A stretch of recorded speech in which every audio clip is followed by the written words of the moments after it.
Students, आज हम redemption of debenture की नेक्स्ट मेथड डिस्कस करेंगे। आज हम डिस्कस करेंगे redemption of debenture bye purchasing from the open market. इसका क्या मतलब है? कंपनी यदि चाहे तो खुद के ही डिबेंचर ओपन मार्केट से परचेज करके रिडीम कर सकती है। नाउ ओपन मार्केट से परचेज जब करती है तो उसमें भी दो तरीके हो सकते हैं, for cancellation, for investment. For cancellation का क्या मतलब कि ओपन मार्केट से परचेज किए डिबेंचर और उनको कैंसिल कर दिया, तो इस प्रकार से रिडेम्पशन हो जाएगा।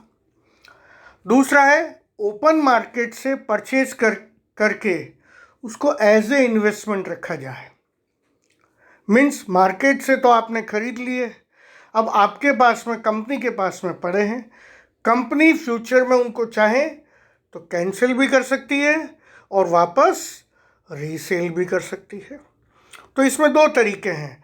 आज हम पहला तरीका डिस्कस करेंगे, purchase from open market for cancellation. देखिए, जैसा कि मैंने आपको बताया, कंपनी खुद के ही डिबेंचर ओपन मार्केट से परचेज कर सकती है। नॉर्मली कंपनी ऐसा कब करती है? जब मार्केट वैल्यू शेयर डिबेंचर्स की उसकी फेस वैल्यू से कम होती है, तो इसमें कंपनी को फ़ायदा होता है ओपन मार्केट से खरीद कर कैंसिल करने में। कैसे? जैसे कि मान लीजिए 100 रुपये फेस वैल्यू है डिबेंचर की और उसकी मार्केट में प्राइस है 90 रुपये।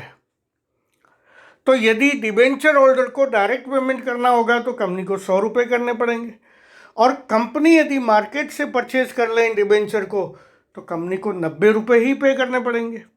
तो ये जब भी फेस वैल्यू से कम मार्केट प्राइस होता है तब ये मेथड यूज़ करना बेनिफिशियल होता है।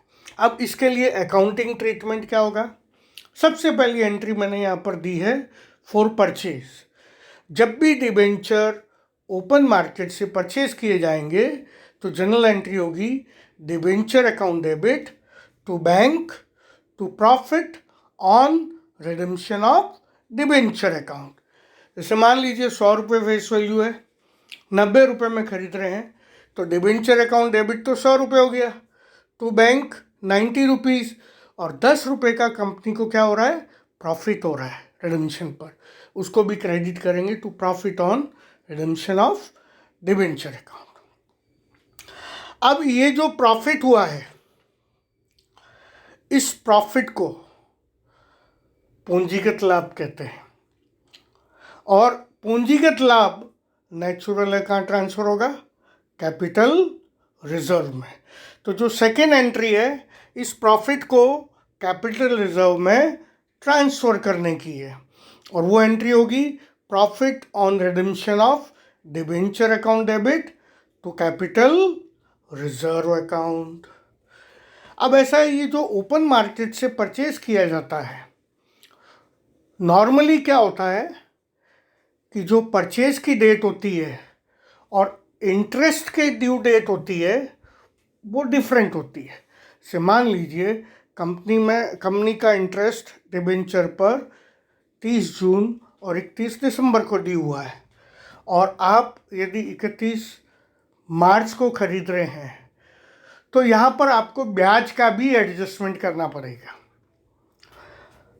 जो 3 महीने का ब्याज होता है, जनवरी, फरवरी और मार्च का, उसका आपको एडजस्टमेंट करना पड़ेगा। तो इसलिए कंपनी क्या करती है, इनको मार्केट से दो तरीके से खरीद सकती है, एक्स इंटरेस्ट खरीद सकती है और कम इंटरेस्ट खरीद सकती है। एक्स इंटरेस्ट का क्या मतलब होता है?